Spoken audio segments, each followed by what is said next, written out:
order.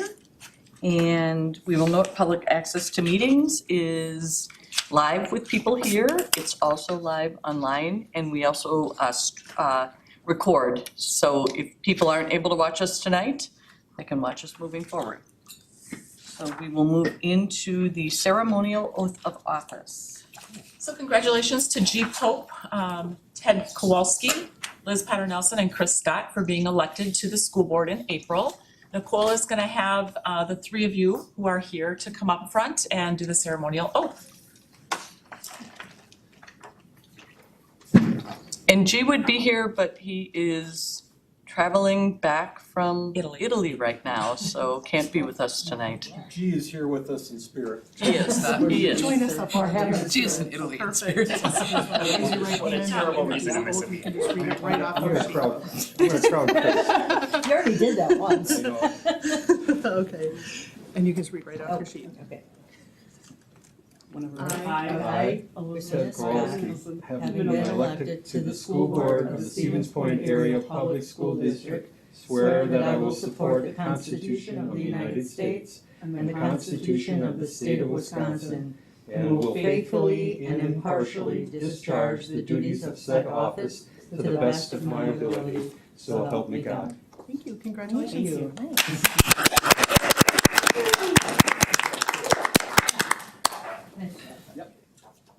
All right, we will now move into our meeting opening and roll call. If you could do the roll call and verification of quorum, please. Ms. Bushman? Here. Ms. Mercer? Here. Mr. Kowalski? Here. Mr. Liebrick? Here. Ms. Potter Nelson? Here. Ms. Scott? Here. Mr. Lepak? Here. Ms. Erler? Here. We have a quorum. Thank you. All right, we'll stand for the Pledge of Allegiance.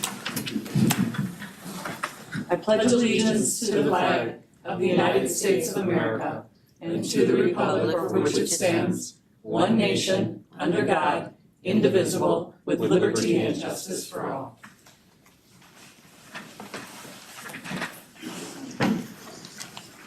We will be presenting our Mandana Bliss Award. The Mandana Bliss Award is a symbol of our deep appreciation for the unwavering commitment and outstanding efforts demonstrated by our staff members for educational excellence in the Stevens Point Area Public School District. It is named in honor of Mandana Hale Bliss, Stevens Point's first school teacher and trailblazer, whose exceptional service and dedication continue to inspire us all. This award lends us the opportunity to shine a light on remarkable contributions made to this district by our staff and recognize their exemplary service. And it's made extra special because the students nominate the award winners. So with that, I'll turn it over to Corey. Thank you, Meg. This month, we are honoring Tammy Duffin. She is a first grade teacher at Jefferson Elementary School. I'm going to ask her and student Sawyer Knotts to come forward, and Sawyer is going to say a few words about Miss Duffin.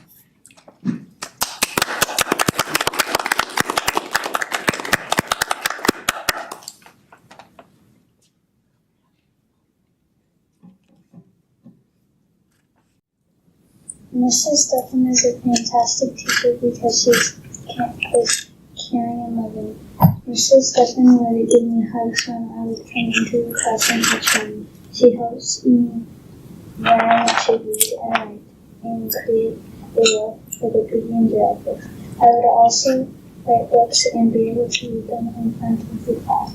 Her love for teaching and her students shows every day through the positive attitude and creativity in the classroom.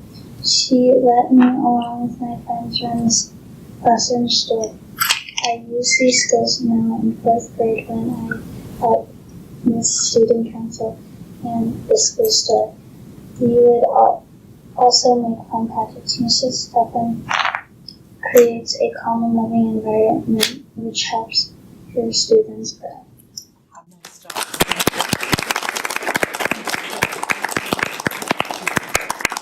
We're going to go and have a picture taken, okay, with your teacher and your principal, and then we're going to have you walk around and each board member would like to shake your hand. Okay? Picture first. Nice job, Sawyer. That was great.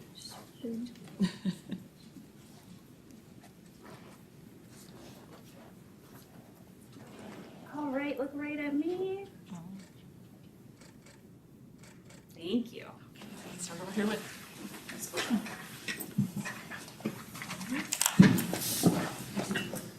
Great speech. Congratulations. Thank you. Congratulations, Sam, well deserved. In your school. Nice presentation. Thank you for everything you do. Good speech. Well done. Thank you. You did an awesome job. Congratulations. Nicely You done. did a great job. Congratulations. Beautiful. I Great love your job. outfit. Thank you so Thank you much. very much. Lucky to have you. Thank you, congratulations once again.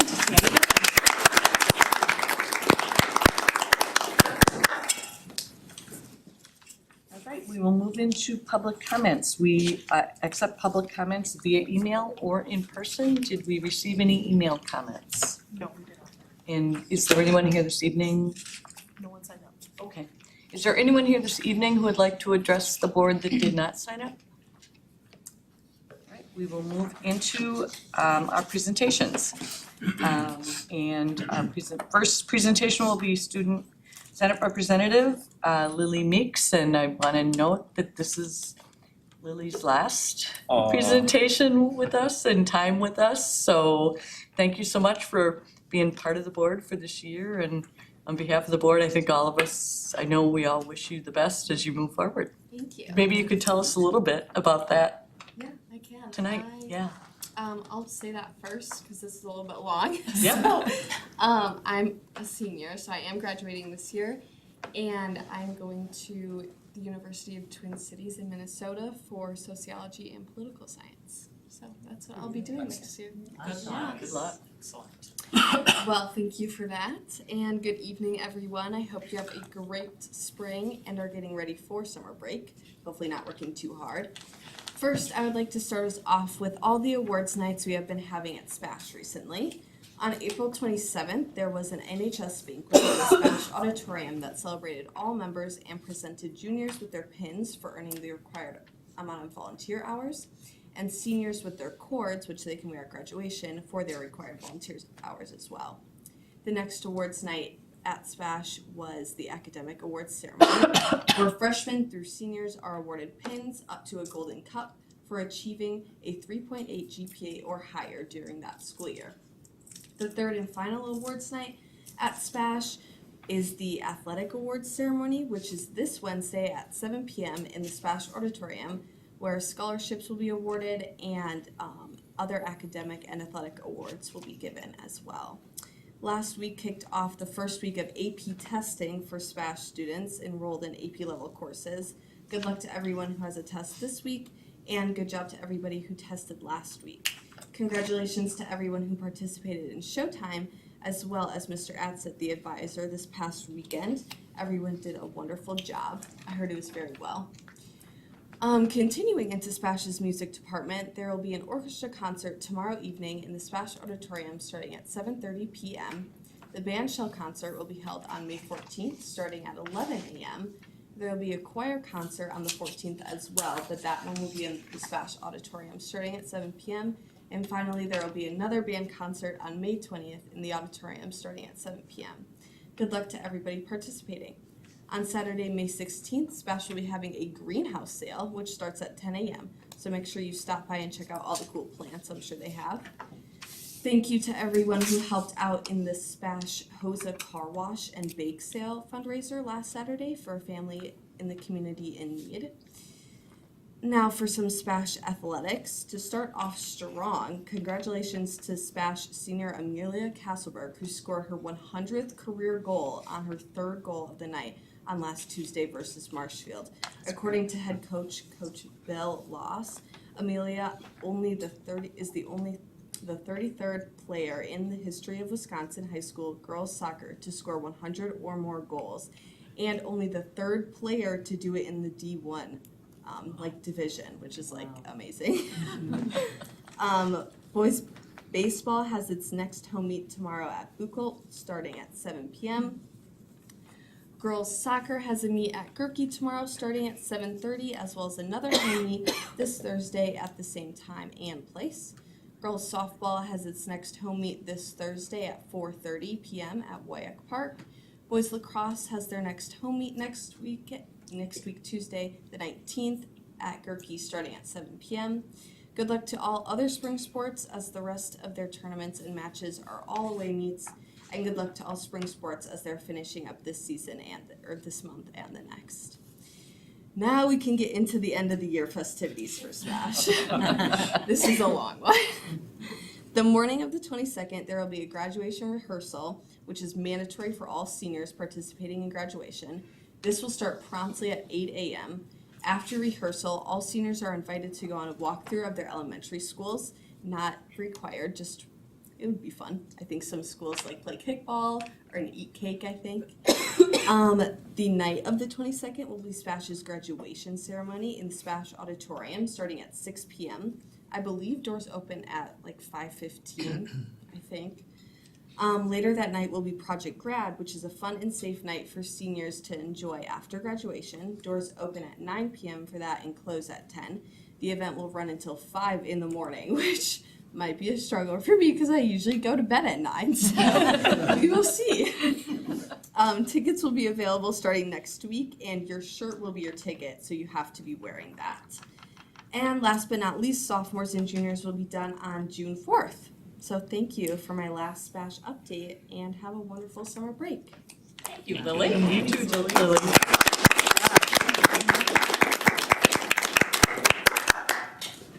All right, we will move into our communication report with Sarah O'Donnell.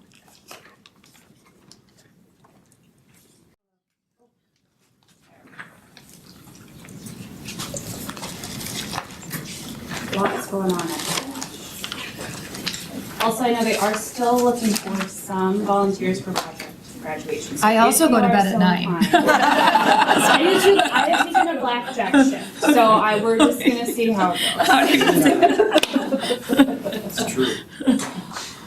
All right, looking at April storytelling, events and engagement, this is just a nice little roundup of things that we were able to cover during the month of April. We leaned quite heavily into video during the month, specifically looking at the YA series, which we'll talk about in a moment.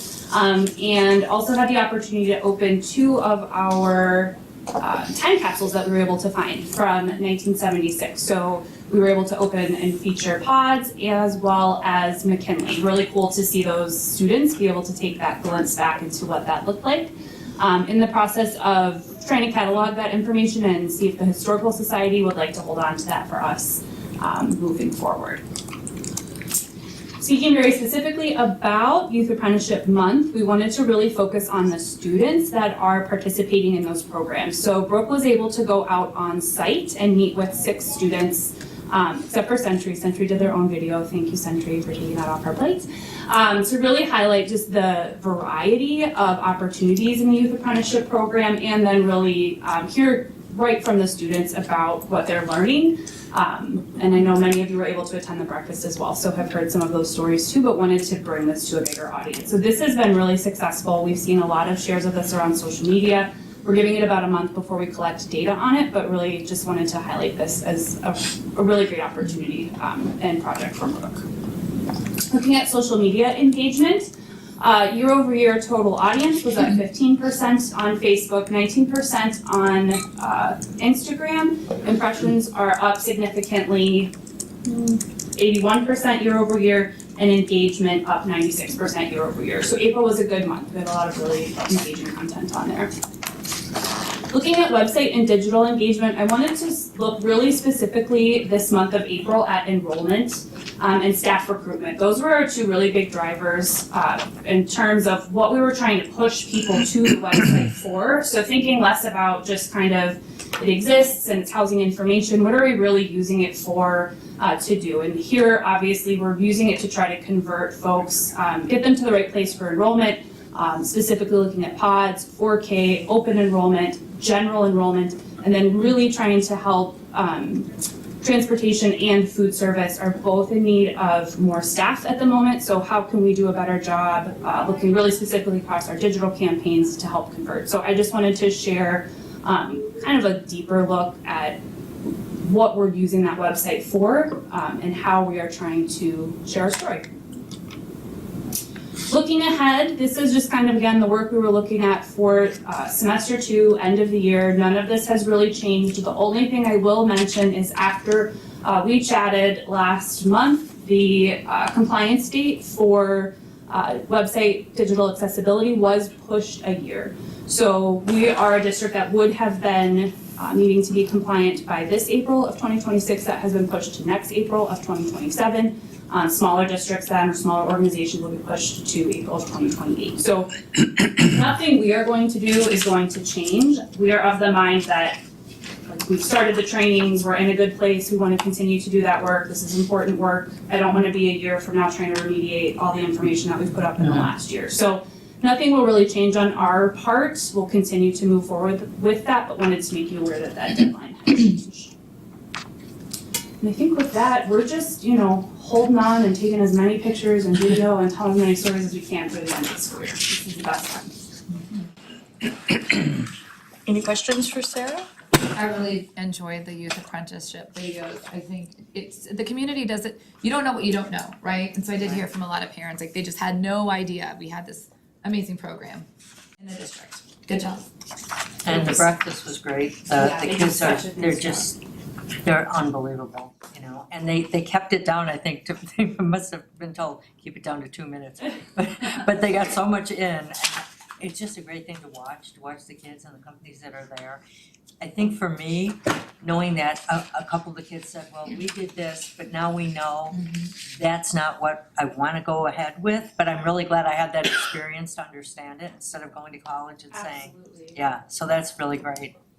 Well, and I know, again, we have a very, very tight budget, but I'm gonna continue to encourage us to take a look at the staffing in that area, because I think over the course of the last several years, we have more than doubled the participants, and we also have really expanded the diversity of employers and employment opportunities, so I know you Brent guys is have, aware. I know you guys have some thoughts in the process, but I think we need staff to make sure that we can continue to expand, because if parents and, if students and our parents are interested, we just wanna make sure that we've got the underlying structure available to make it happen. And they are. I went to the youth apprenticeship night and hundreds. I mean, Right. it was full. Yep. Yeah, it's only gonna grow. Right. We know that, yeah. That's And that's exactly the right. good work that Chris is doing with the budget review to help That's right. reallocate resources. No pressure. Reminder noted, reminder noted. Got it. All right, thanks, Sarah. Sarah. All right, we'll move into Tori's report. Okay, thanks, Meg. Thank you to the following businesses that gave donations to the district or schools. We had McDill PTO give $250. Power of Five gave another $1,000. TNT Graffiti LLC gave $704.50 to the Boston School Forest. And then Brad and Laura Shabelsky and Junction City Ice Company gave $5,000 to the Kennedy Acting Theater. So thank you again to all of those organizations. We are thrilled to announce that Spash Panthers senior Cooper Erickson is a 2026 WIAA Scholar Athlete. So that recognition is not just an athletic recognition, but it's also an academic recognition. So congratulations to Cooper. And congratulations to Mrs. Jennings and Mrs. Weiner on receiving the Excellence in Teaching Award from UW Stevens Point Early Childhood Educators Club. They're both teachers at the Gazelle Institute for Early Learning. Congratulations to Mrs. Bowman, second grade teacher at Madison. She received the Teacher of the Month for May for Hot 96.7. So congratulations to Mary. Also, congratulations to Marty Ingebrigtsen. She's a social studies teacher and student council advisor at Ben Franklin. She was recently recognized by the Wisconsin Association of School Councils as a meritorious member for her commitment to student leadership. In front of each board member tonight, there are 2 documents. One is a list of all of the end of year events taking place within our buildings. So if you're open and free to attend, please do so. Just maybe let the building principal know if you're gonna plan to be at any one of those events. Also, there is a draft list of all of the school board meeting dates for next year. So please put those in your calendar and mark those accordingly. We did put the times of the committee meetings this year, although we know the board will actually take action on those times tomorrow night. And then just a reminder that the Jean LaRose Elementary Track Meet is May 20th and 21st with a rain date of Friday the 22nd. So again, if you're free, that's a really cool event to attend. Graduation ceremonies, May 22nd, SPASH graduation, 6 o'clock in the field house. May 27th, Point of Discovery, 5 o'clock at Pods, and May 29th, CFC at CFC, which begins at 5:30. The life skills and project search this year are gonna be a little bit different, based on student need and based on parental request, or the students are actually taking part in the SPASH graduation. So the three are really the only three that you can put in your calendars if you're interested in attending. Last day of school is June 4th, just a reminder, and then the first day of summer school is June 15th. We have 2,138 students enrolled in 4,471 courses, and we have 764 transportation requests. So those numbers are pretty in line with what we see every year, so that's positive. We do still have some music camps, Panther football, Panther performance, Panther throws, swim lessons, mini athletic camps, mountain biking club, and youth archery league at the Boston School Forest that still have enrollment open. So if people are interested in attending one of those, you still can enroll. And then I'm gonna turn it over to Liz to say just a few words. We had our Point Proud task force meeting that both Jen and Liz will serve on. So each month they'll say a few words about what happened at that meeting, just to give the board an update. So I'm gonna turn it over to Liz. Thank you. Yeah. So we met a couple weeks ago now. We had kind of a brief overview of what the task force was being tasked with. The information that was shared to the board November, December-ish was then shared out with the entire task force, just kind of going over enrollment trends, how they got to their numbers. And then we had a kind of a group discussion on what we thought were pressing issues, questions that we may have had. And overall, we had a large turnout. Almost everyone was there. Everyone was engaged in participation, asked really great questions, and I think are eager to move into the second meeting as we continue to kind of unpack what this means for us as a task force. Can you remind us when the second meeting is? May 27th. Remind me, thank you. Yeah, I'm wondering if you can just make sure that that's just shared out to the full board, just so we have that kind of on our radar, even though, the two members will be meeting as non-voting members. But it just would be helpful to know how that progress is moving forward. Yep, we can do that. Great. Any questions for Corey? No. All right, then we will move into item D, which is district insurance renewal presentation. Yeah, so I'm gonna have Beth come forward and she's gonna introduce our M3 rep, and then both Beth and Mike and Jamie will be able to answer any questions that the board members may have.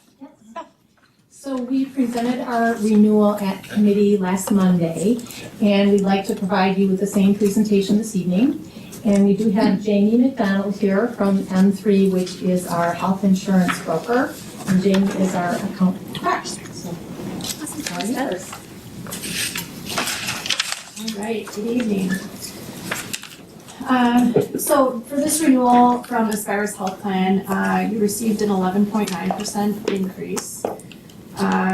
You were running 101% loss ratio, so for every dollar that you're paying Aspirus Health Plan, they're paying out $1. Which if you remember back to last year and the year before, it was down quite a bit. Last year we were at 130.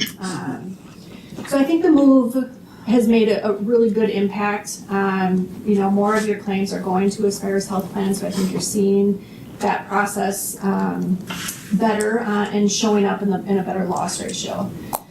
And then in anticipation for this renewal, we also put this out to bid for self-funded. So we could see instead of paying the fully insured premium, you could just pay claims as they came in on a self-funded basis with stop loss protection. And we'll go over those results coming up. We also send this to our underwriters. And then what our underwriters do is look at what we're receiving from all of the carriers in the area and in the state and come up with some benchmarks. we rerun your claims based on our benchmarks, and we came up with a 12.81%. So based on that, we feel the 11.9 was reasonable and fair in how they came up with that increase. This just looks at your claims July 2025 through January 2026, and you can see where the 101% loss ratio is coming up.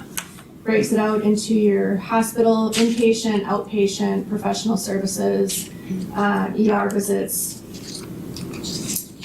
And then since that's just 7 months of data, when we're looking at self-funding, we need 24 months of the previous claims to review. So that 130% loss ratio is going to be brought in so that we can say, what do we have to fund at the oncoming year to make sure that you're funded appropriately. And with that, the high cost claims overview, you can see each of the last 3 years, you've had a claimant near or over $2 million in that 12-month period for that one member. You've also had multiple conditions that showed up all 3 years. So underwriters will see that that's ongoing risk, right? Those are members that are on your plan that have claims that have reached over a certain dollar amount that are reoccurring every year. And last year, the last top 25 claimants totaled 8.8 million. So if you think of, you cover 2,250 some members. So for 25 claimants to spend 8.8 million, there's just not enough left in the pot for the rest of the 2,000 members. So self-funding really was hard to recommend because of the risk that's on the plan right now. So you can see getting some stop loss proposals. We sent it out to 11 carriers. 8 carriers off the bat just declined to quote and said we're not interested in the risk. 3 carriers provided a proposal, one of them being through a captive, and captive is just purchasing stop loss with other entities so that you're sharing in the risk a little bit. And the most competitive stop loss proposal you had a $1.8 million laser on it. So they said for this condition, for this member, we will not pay until the district has spent $1.8 million on that member. So we have to build that in to make sure that you're covering all of your risk. So looking at the 11.9% increase, we wanted to look at some plan design options to bring that increase down. So we looked at adding some office visit and prescription copays to it. That brought it down to an 11.7%, so you can see they're not giving much credit for adding that. Increasing the deductible to $4,000 for individual, $8,000 for family, and then increasing the out-of-pocket max accordingly, so $5,000 for single, $10,000 for family, brought it down to an 11.3%. Adding that office visit and RX copays, but then increasing the out-of-pocket max to $5,500 for single, $11,000 for family, brought it down to an 11%. And then you can see in the red, adding 2% employee contribution to that brought the renewal increase to the district down to an 8.54. Self-funding, we recommended funding at a minimum of a plus 15. And the maximum exposure, meaning once you reached plus 28, then stop loss would pay for all claims after that. So that would be your max cost. So based on where your fully insured was at, we did not recommend self-funding at this point. So adding the 2% employee contribution, you can see the employee portion at the bottom here. It would be $25.18 for the single member, and then $56.93 for a family, and that would be per month. You still have a couple people that are in the Freedom Plan, and that's the broad network that has everybody in it, and that's at 20% employee contribution. So our recommendations were to implement the 2% employee premium contribution on the Signature Plan. It would add a $30 copay once the deductible is met for office visits anytime you're not using Inovia. So you have that direct primary care clinic that is free to members to use. Anytime they're not going there after the deductible is met, it would be $30. And that would apply to the out-of-pocket max. The pharmacy copays that would be added after the deductible is met would be $10 for generic, $30 for brand, $60 for non-preferred, And then it would be 25% to a max of 200 for specialty medications. Those copays would apply to the out-of-pocket max of $5,500 for single and $11,000 for family.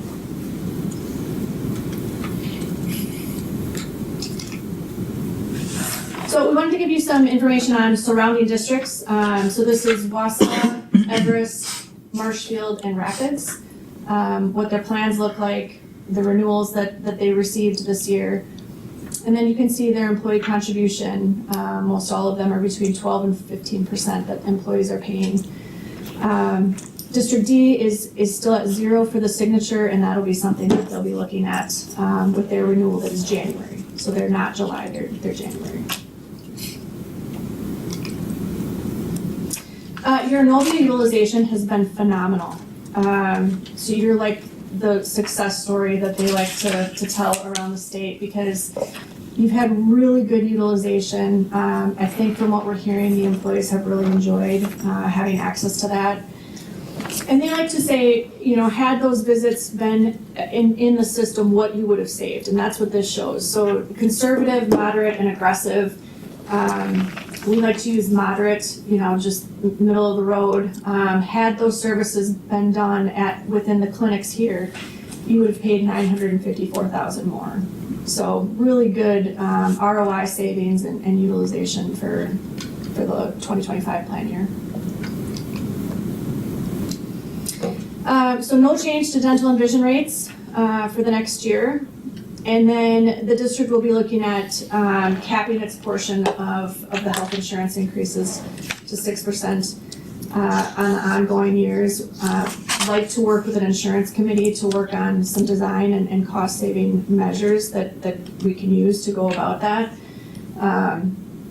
Because the world of insurance is ever changing every year. You know, this last renewal cycle was not easy, and I see that, you know, continuing. So making sure that we're working with the employees to come up with some solutions is what we'll be looking for.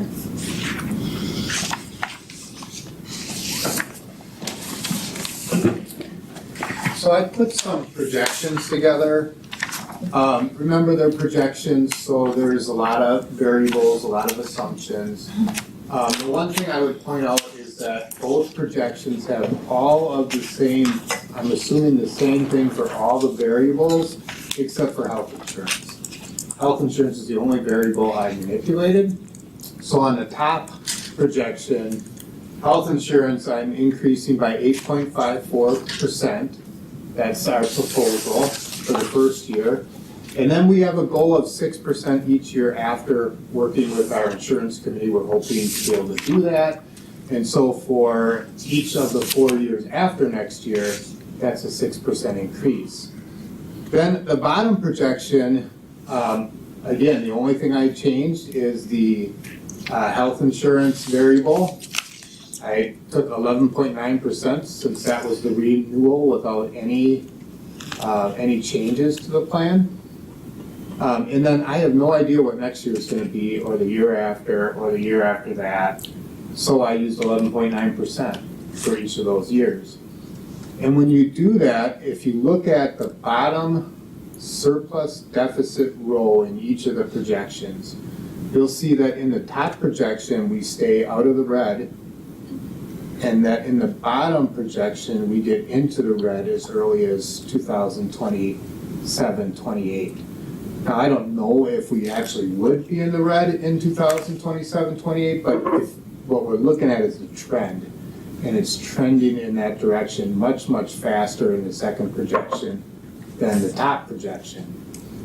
So what that's really telling me is that 11.9% increases in health insurance are just not sustainable. And so we have to look at doing something different. And so that's why we have the proposal that we have. Any questions on that? Okay.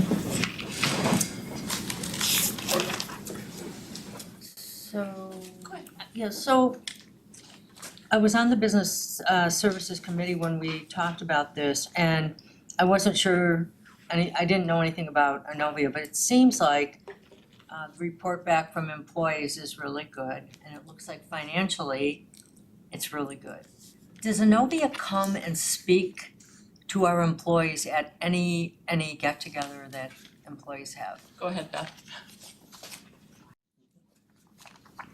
So when we started with Innovia last year, they did do a presentation. It was a video presentation. They send us flyers to, kind of market the services.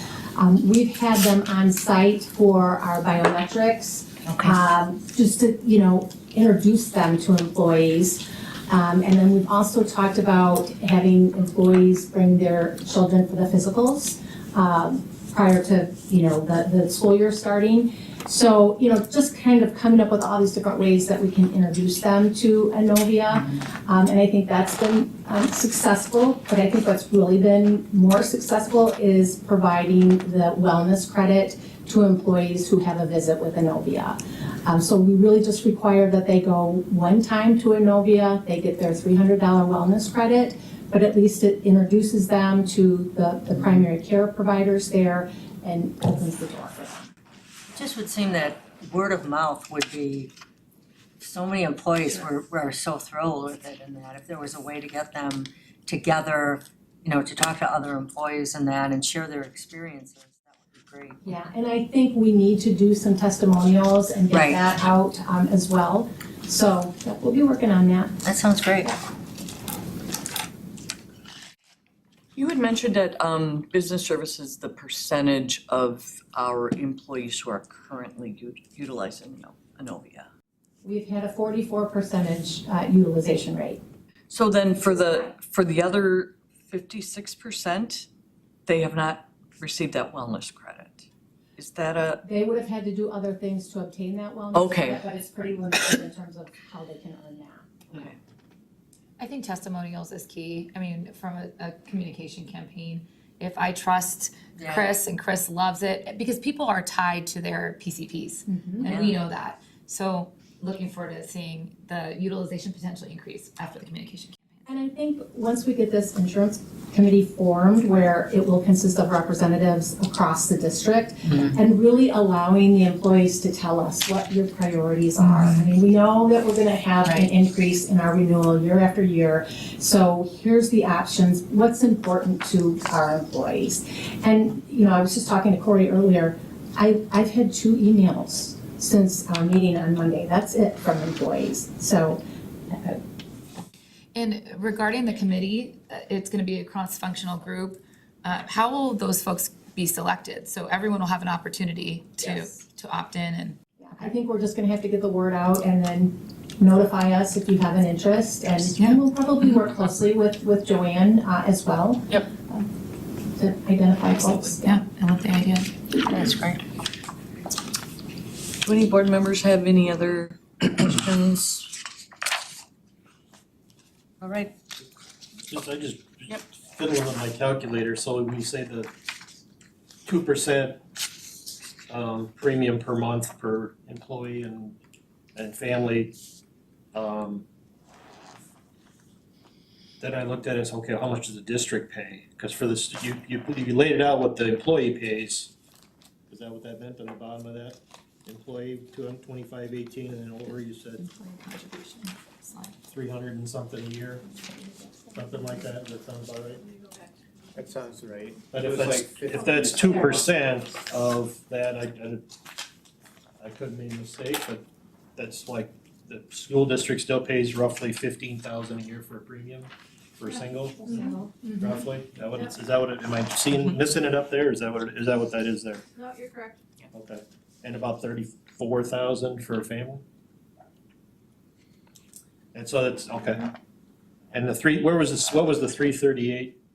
Was that per year? Was that what that meant there? That's per month for Per month. Oh, for the freedom plan. Oh, I got it. But the 25.18 is 300 and something a year then. And that's actually broken down into 19 pay deducts, so that would be $15.90 a pay deduction. Got it.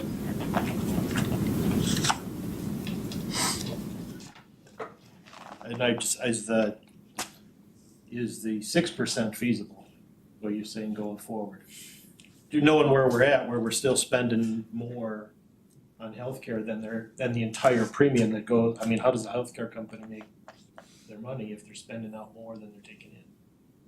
I mean, I know it's expensive and I'm not trying to sugarcoat anything or downplay, it's just, that's the reality. If we're, now we gotta see increases somehow if we're gonna offer insurance, so, and we are. Things to get our loss ratio down. It's already dropped quite a bit with the Innovia clinic. I think there's some other ideas that our insurance brokers may have that we can throw by our employees. But since we're asking them to take a stake in the cost of health insurance by adding the 2% this year and moving forward, we want them to be a part of that decision making in that process. So we hope it's feasible. 6%, yeah, it's a goal. I know I asked this at Business Services, and I know that you addressed it then, but just for everybody, we're confident that Innovia can handle the increase, assuming that if we have 44% going now, we have 56% who haven't utilized that service, that they will likely be able to handle an increase in people, more people going to Innovia, correct? Yes. So they run those metrics every week. Okay. How many people are coming in, how many called for appointments, how many were put off 24 to 48 hours. And the moment that, and they did this in the Wausau clinic, they were sending people to the other clinics because Wausau was full and they had somebody hired within like 2.5 weeks. Okay. So That's great. they've been pretty good about quick turnarounds. Well, and to clarify, Innovia provides primary care. So they also, one of the, in some ways, positive benefits of that experience is that employees that go to Innovia are guaranteed about a half hour or more with the provider. And it's both to address and take a look at what's currently happening, but also to be able to work from a holistic perspective about moving forward. And they also have the ability to refer on with any additional medical care beyond that primary care. So it kind of provides that, I don't know, old fashioned. How it used to be. Yep, that's right. And that's without an additional cost. Correct, it's free to the employee. So, yeah. Right. So I had reached out to Mike and Corey just about the increase, because I was just looking at, because we've added like costs in a few different places within this plan, and I had reached out about the maximum out of pocket. Because again, that's an additional amount for families, and Mike did do a little bit more research and got back to me today and said that as best he's been able to determine last year, we had 2 employees that reached that. And the savings to the district by keeping that in is around $128,000 for us for this year.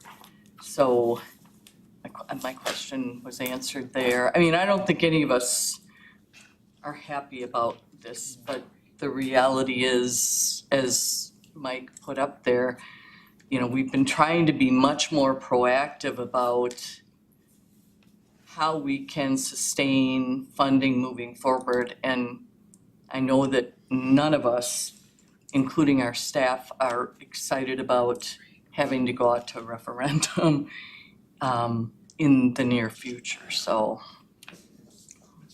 the math is there. So I am looking for a motion to approve contracting with the Spirus Health Plan, incorporating the outlined plan changes, and continue contracts with Innovia Health and Delta Dental effective July 1, 2026 for all district eligible employees. So moved. Second. I have a motion and a second. Any discussion? All those in favor with aye? Aye. Any opposed with nay? Motion carries. Thank you. Thank you, Beth, Mike, and Jamie. We will move into the consent agenda. It's the minutes of our April 13th, 2026 meeting, approval of the schedule of monthly bills, and employment recommendations. Could I have a motion to approve the consent agenda? Second. All those in, well, no, I will have the roll call due to monthly bills. Ms. Bushman? Yes. Ms. Potter Nelson? Yes. Ms. Mercer? Yes. Mr. Kowalski? Yes. Mr. Liebrick? Yes. Ms. Scott? I wasn't at the April 13th meeting, so is a, You can, okay, I just want to make sure. Okay. Yes. Mr. Lepak? Yes. Ms. Erler? yes. Motion carries. All right, we will move into business services, human resources, and I will turn it over to Marnie as the chair. Short update for me because we just covered the biggest topic of discussion. And it was a somber discussion there and a somber discussion here. Like someone said earlier, nobody wants to have to take this approach. I had done some research prior to that meeting too, and found that the average ACA increase in the market was 21.7%. Corporate insurance average increase was 6.5 to 9%, with over 18,500 average per employee spent on premiums. Small to mid-sized businesses had double-digit increases last year, and this was a 15-year high in terms of benefit increases across the United States. So where we are is not enviable and not fun, but also not unusual for any corporation or government insurance increase this year, unfortunately. The other two things that we went over, one Mike will cover in a moment, that has to deal with how we dispose of any extra that we have, not dispose of, but bank any extra that we have this year and which fund it goes to. The only thing I will add, and is not a part of this discussion because it was information only in the board meeting last year, but you did see Mike throw up some projections as a part of the insurance discussion, and he gave those projections to the Business Services Committee as well. And aside from the insurance increase was kind of the downside of that, the fact that we are projecting, or Mike is projecting, the ability to go all the way out to 2031 and still be running in the black, still having a surplus there is pretty good news overall for the district. Now, of course, anything can change and there are a lot of variables in that, so I understand that it is not a promise to the board that we will get there, but it did seem like good news coming out of the state today too, possibly. So I think that anything that we can do to continue to stretch how long we can go without having to consider a referendum is good, and we seem to be on pretty solid footing. So good work from the administration and the board in terms of making those cuts. Thank you, Marty. All right, so we will move into the Fund 10, Fund 46 conversation. Okay, so basically what this is, why I'm bringing this to the board is we're looking at the end of the year, and if there happens to be any funds remaining, there may or may not be, but funds remaining beyond what we budgeted to fund balance and what we budgeted to Fund 46, what's the best strategy, or where's the best place to put those funds? We could either retain them in fund balance, or we could transfer those funds to Fund 46. So right now, we currently have 1.5 million budgeted to fund balance and 500,000 to Fund 46. We've been doing our monthly projections, and although they're not 100% accurate, they do give us an idea of where we are. Our projection A was our optimistic projection.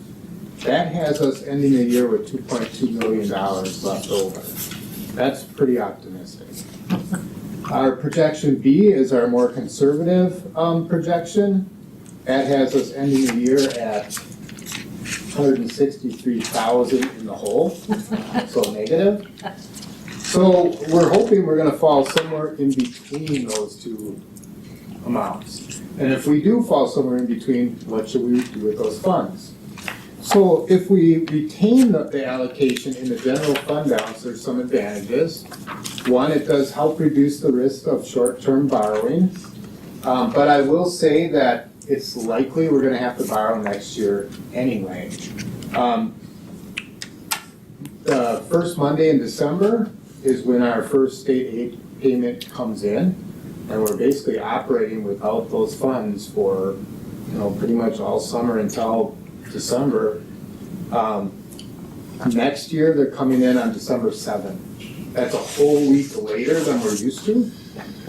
And another payroll's gonna fall in between. So we're gonna have one more payroll next year than what we had the last couple of years. So there's a chance we might have to borrow anyway. But when we're talking borrowing, we're not talking months, we're talking weeks. So to borrow $1 million for 1 week is estimated at $1,346 in interest. Borrowing $3 million for 3 weeks would cost about $12,000 in interest. So that's if we retain those funds in fund balance, it helps with short-term borrowing, but we're probably gonna have to borrow next year anyway. If we transfer the allocation to Fund 46, that generates additional state aid. It's gonna generate it at the tertiary level, which is the smallest reimbursement level. There's 3 levels, that's the lowest reimbursement level. It changes and varies from year to year, but it's usually close to 14 to 15%. Last year it was 14.41%. At that rate, if we had $1 million that we transferred to Fund 46, that would create $144,000 in additional state aid. So state aid doesn't give us any additional spending dollars for the district, but it helps with the property tax, lower the property tax levy for our local taxpayers. So when I took this to the committee, originally I had recommended that if we have any funds remaining over 1.5 million, to allocate those to Fund 46. Then we had a pretty good discussion on different scenarios that could come up. And so I have that administrative recommendation in this memo. I probably should have scratched it out because we came up with a new recommendation, which is really just to kind of wait, give it a little time, see how things end up, and then make a decision at the administrative level. So we won't know until about mid-July. The transfer has to happen before July, or on or before July 30th. So July 31st is too late. So we know mid-July, we gotta make a pretty quick decision on what we're gonna do with that money if we do transfer it to Fund 46. So we would like to be able to just bring it back to cabinet, discuss it, and come up with our plan forward. And board would be notified of that decision, but again, we tend not to meet in July. And so this would. Could email it. Right. This would allow administration, kind of based on this conversation that that we had at Business Services and tonight, to make their best decision At the time, about what makes the best sense in July. And again, that's only if there, is some money available to be able to designate. And I think it's really important to note that if there are additional funds, they are one-time funds. They aren't recurring funds. Every year we look at this, and every year we're in this place where, Mike and administration are doing their best to project to us where they think we're gonna come out. And some years we're, in the black, and some years we're pretty close to even, and some years we're not. But we can't count on this money year after year. But to the extent that we can save this money to support the capital improvement projects in Fund 46 moving forward, we know that we have a year or two coming up where we're looking at higher costs than historically we have because of, I think it was mainly roofing repairs. So we know that we're gonna need that money in Fund 46 in the event administration decides that makes the most sense. So how do you want to change that recommendation? Well, The motion is actually updated. Yeah. Yes. Oh, you did change it, Yeah. okay, I So I didn't see had an that. administration recommendation Okay. on my motion. Okay, I didn't see that one, I okay. changed the motion, but I didn't take out the administration recommendation. Okay. Do board members have any questions at all? All right, then we would be looking at a motion to allocate any additional funds beyond the 1.5 million already designated to fund balance to Fund 46 or Fund 10 as determined by administration for approval. Second. All right, we have a motion on the floor. Any discussion? All those in favor with aye? Aye. Aye. Any opposed with nay? Motion carries. Thanks, Thank you, Mike. Thanks, Mike. All right, we'll move into Ed Services. G was not present and Jim, Was asked to chair the meeting. Go. Yes. go for it. So, one of the topics that we covered, we got, 4K contracts was up for discussion, and the vote sent it to the board for approval for that. I understand we will hear about that yet tonight. And so the other two things we talked about, Jen McMahon gave their, yearly discussion and presentation on the disproportionality in special education and special ed performance indicators. That was sort of very young data that we had gotten, was it that day even? It was just a couple days ahead of them, so it was very new. And so we know that there's going to be more coming, a little more detail on that, as there wasn't a lot of time to truly digest that. And we did show ups and downs for us. And then Sam Dinga talked to us about his Real Talk presentations. He gave a, in the interest of time, a watered down version of what he had given at the WASB, discussing how the Real Talk meetings for the community function and how they are meant to facilitate discussion with different populations within the community. Talked about how they present those, where it's done, how people can get there, how it's organized. Gave us basically an overview of the different things and some of the issues that they talked about, so. Thanks, Jim, and I can talk a little bit more about 4K contracts. So 4K contracts was an action item. So Sherry Stanchek, our early learning principal, is here if there are questions, but there were very minor changes to the contract for this year. This is an annual item that we asked the board to take action on. The most substantive change in this year's proposal was the increase of 2.63% per day per student. We've done our best the last couple of years to try to match what we provide for our employees to our community site providers. So we have increased the per student per day allocation from $20.52, which is what it is this year, to $21.06. That's a total of approximately a $3,000 payment per student annually. And we were able to share that message with our community site directors and staff, and they were very pleased with that increase. So that's the most substantive change, and again, Sherry's here to answer questions, or I'm happy to field any additional questions there might be on the 4K contracts. Do board members have any questions about the proposal for the contracts? All right, then we're looking for a motion to approve the revisions to the 4-year-old kindergarten program and site agreement type 3, 2026-27 contract as presented. So moved. Second. Any discussion? All those in favor with aye? Aye. Aye. Any opposed with nay? Motion carries. We'll move into the school board evaluation results. And I'm gonna have Sarah come forward, share a little information. Included in your packet is the school board self-evaluation report. I'm gonna go over just some of those highlights for you. You may recall we did this last year. We're looking annually at this. So I'm comparing your March 2025 results to your March 2026 results.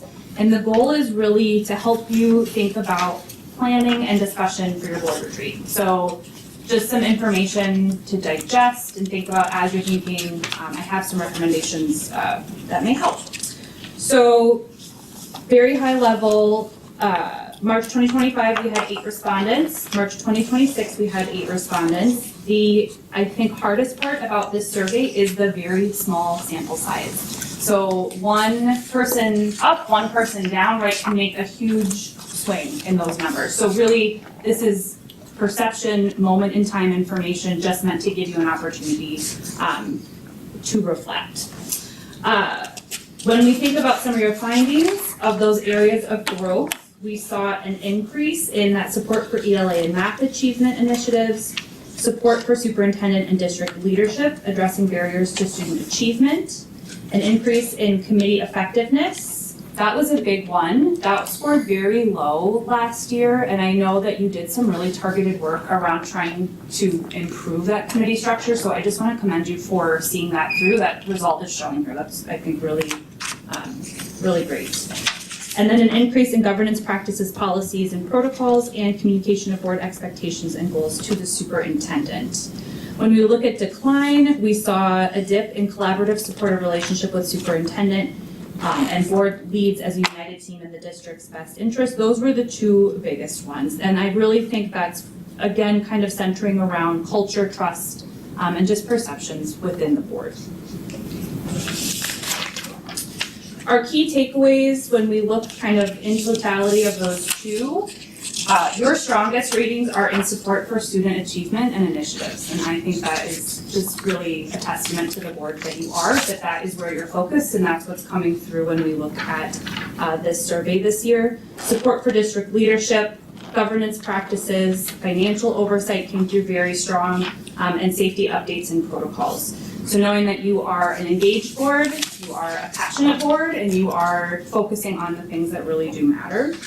Lowest rated items were again around those trust accelerators, so we're seeing really strong governance practices and priorities, and then we're seeing maybe some opportunities to talk about trust amongst board members and what that might mean to different board members.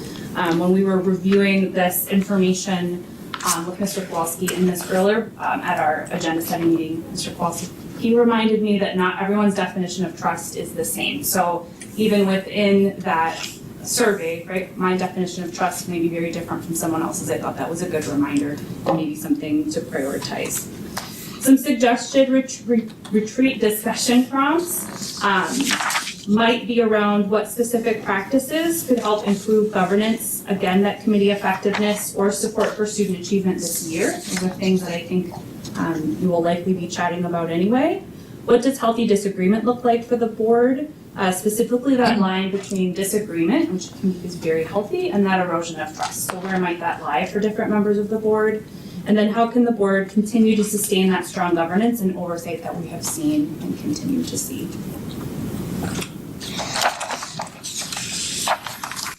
Okay, thank you, Sarah. Thank you, Sarah. Do board have any questions at all or comments? I would, given associate sentiment is within my realm for work, when I look at page 3, you had mentioned the the biggest kind of dips, but I look at the number overall, 2.75 out of a Likert scale of 5 is extremely low. And both also related to trust. I'm looking forward to talking about this in, our retreat. I think there's healthy tension is a good thing. This is something different, it seems like, so looking forward to more discussion. But 2.75 is low. So we will, we have for new board members, although everyone here has been a board member previously, but we have a retreat in the summer. It's usually an extended meeting. An agenda will be put together. It will be sent out to board members for input and suggestion about kind of if we're missing something that people want us to address, or if people are comfortable with it. Typically at that point, Corey also shares her goals, and then we as a board create our goals moving forward for the coming year, so we're all kind of in alignment on things. Corey's tend to be a little bit more specific with achievable outcomes, and the board's tends to be a little bit more general with that support for administration to be able to reach those goals. So No trust falls. Okay. No activities, okay, even though we're centered on trust. Mine, where does the school board the evaluation come from? Who puts that out? I put that Sarah? out, we developed that internally. We went through that maybe 2 years ago, instead of paying for schools' perception. So very similar questions, board had an opportunity to review that before and we've continued with that. Okay, all right, I think WASB was charging us $12,000 for it. right, It was a big cost savings and we were able to tailor it specifically to yes. Yeah. this localized that's board. great, yeah. Yeah, it's really more about kind of what are our goals and How, yeah. sort of have we achieved them? And clearly one of the goals that we've had each year is to try to improve that kind of trust support with the board. So I don't it's think I did trying to it measure that. with you guys, and I wasn't that crazy about WSBs It was so anyway, long. Yeah. I know. You have to find those actionable Yeah. pieces for you, so this But is I really like that focused it's on- related to what we want. Thank you. All right, thanks, Sarah. All right, budget evaluation process.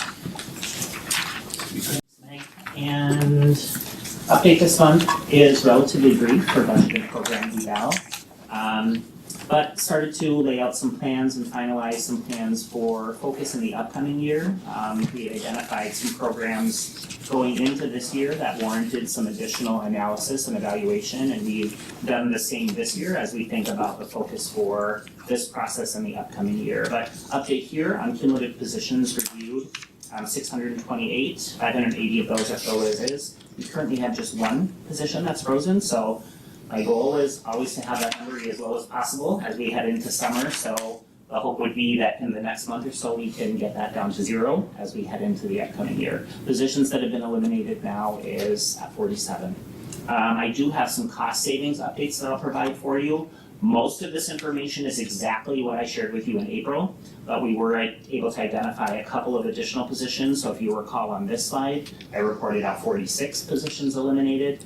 Reported out 45 positions eliminated. We were able to add 2 to that over the last month, and that was in staffing in the area of reading. Those decisions are contingent on Title I funding, and when we get the projections for Title I funding for the upcoming year, so I was waiting for those numbers to be released. We had those about a week ago. So I'm able to make some more informed decisions on what we're going to continue to staff with Title I funding and what we'll uphold in the Department of Reading with district funds. So here, no changes based on what I shared in April. We've still identified some recurring cost efficiencies in the amount of about $197,000. Continue to look at those software updates to see if there's any additional updates that we can, or any additional savings we can find. Here you'll see the largest update is that increase from 5 positions in elementary certified staff, that increased up to 6.25. So it was 1 full-time reading teacher position and then a 0.25 reading teacher position that we were able to combine to ensure that we were still meeting student needs in those buildings. That cost then increased, that cost savings increased from about $555,000 to $675,000.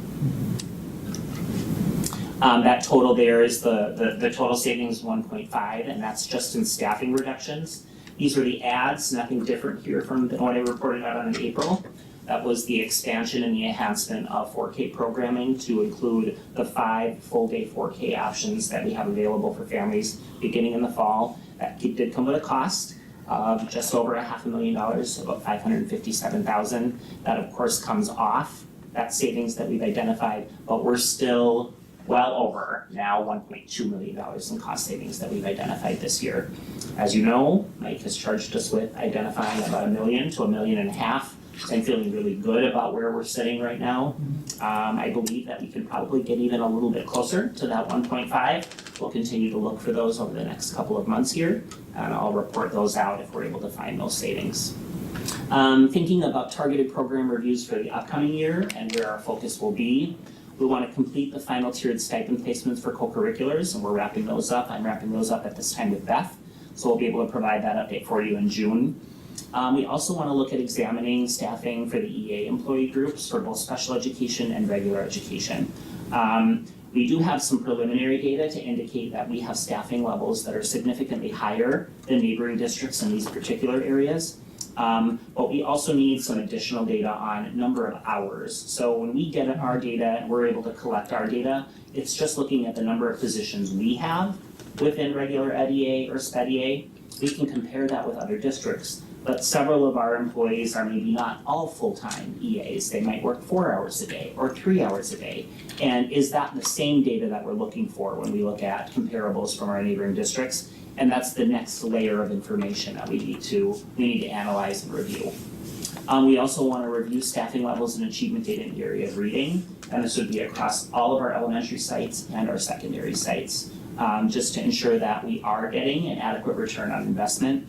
We see a lot of progress in our achievement data, and I'll report this out at our retreat in June. We see really strong math data. Our ELA data continues to lag just a bit, so it's an area of concern when we think about overall achievement, and though we see progress, it's not the kind of progress that we're seeing in math. We're very hopeful that the implementation of the new standards Orion K6 or ELA resource will impact that over time, but we know those results will take probably 3 to 5 years to show up. But we're encouraged by the screening data that we see, and it's pointing in a positive direction. We also want to conduct a more in-depth analysis of our at-risk programming at the secondary level, and again, looking at reviewing models from other districts across the state in terms of both effectiveness and also cost efficiency. So our next steps will continue aligning the budget decisions with our priorities, and we'll revisit some of those goals and priorities at our retreat coming up here in June. We want to reinforce the collective responsibility for identifying these operational efficiencies. This is something Jeff and I have committed to doing on a more consistent basis with our leadership team. Jeff meets with his secondary principals once a month. I meet with elementary principals once a month, and then we do a combined meeting. And we've really committed to sharing more of these updates with them on a consistent basis so that when they're making decisions about staffing and programming in their building, they're really looking through this lens of where we can find operational efficiencies. So we believe that with that more global level of awareness, we'll continue to do what is difficult work as easily as possible. And that is my update for this one on budget and program review, but I'm happy to answer any questions for them. We have a couple, Chris. So this was presented at the Business Services Committee, or was it curriculum? No, just board. Yep, just board. Monthly board meeting. Yeah, this is just board. Well, I saw some of that, some of those numbers, some of the, on the slide, I thought. I think we spoke to, We did speak to it during the business service. yeah, it was referenced. What I'm wondering is, when you're showing this, is it possible to have a print of those slides? Because when we see it here, it's great, but to look back, I really like to look at those numbers and those number of positions, because I don't think the community is aware of how much we're doing, and it would be great to have that. I don't know if we can do a print of the slides, would be great to have. And I think this is just an amazing thing. I'm glad you mentioned who was involved, because I was just going to ask, how many positions, like, is it all administration that is looking at these? I know you've got a big chunk of it, but I'm just wondering, principals and secondary leadership teams, they're all going through that. We're all involved, and then really, this work really comes up weekly at our cabinet meetings, so all of the directors are very, very heavily involved. All of our building leaders are also involved. Again, a more consistent update on the work that we're doing is necessary. Jeff and I go through a needs analysis for every position that comes through. Right. Jeff does all the secondary, I do all the elementary, and we really look for positions that could potentially be eliminated or reduced. But we also find ourselves in situations where sometimes there are positions that have to be increased. Increased, right. Yeah, so we really do believe I know that sometimes budget and program review sounds scary to some folks because it seems as though we're just focusing on cutting, but we really do see this as an opportunity to enhance programming, and I do believe we've done that. I think it's amazing. It's the systemic review. I literally had someone stop me and said, hey, you just got on the school board, and started asking me, why aren't you doing this? I go, oh, we are doing this. And a lot of the things that they mentioned are right here, the savings and looking at positions and all that. So I'm hoping that we get a lot of this out to the community to let them know. Because it's such a, I don't know, just such a star for the district to be doing that. You know, it really is, so.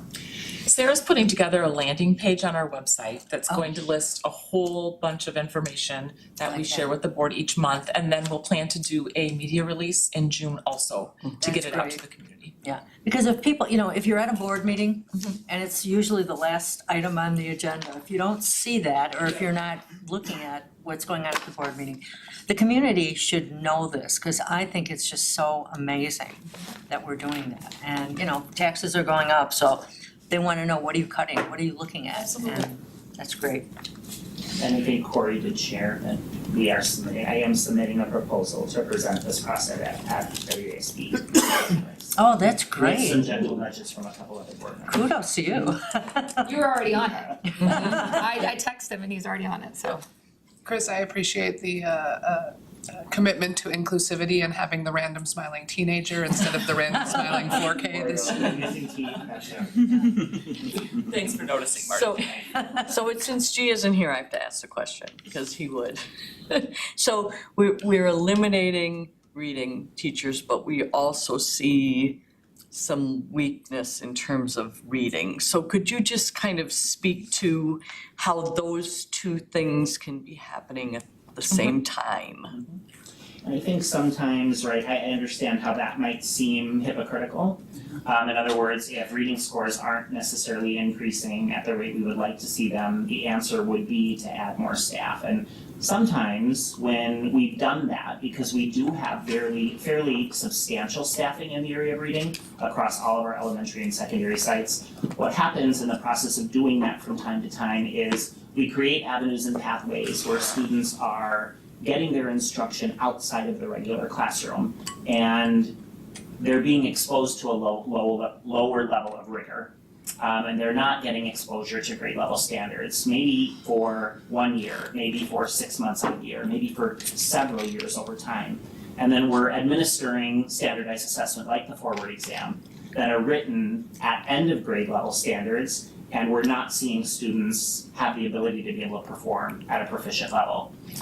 So when that happens, and when we have well-staffed systems, we have to start to analyze whether or not our approach is the most effective.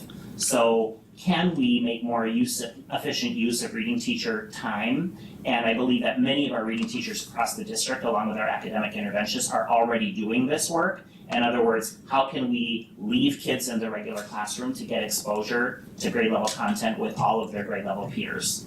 And that's one of the things we're looking at. So in the process of providing more push-in support for kids in the regular classroom while they're being exposed to grade level content, we found the ability to minimize the number of staff that we need to be able to work that way. So it's a different way of thinking about how we do what we do. And I think we have to try this in small places, and then we have to continue to monitor the impact. Because to continue to just add when we're not getting that return on investment is a signal for me to analyze how we're doing what we're doing and potentially thinking about it a little bit of a different way. It's a good question. And the standardized curriculum, Mm-hmm. we really do hope will help Yes. to offset. Yes.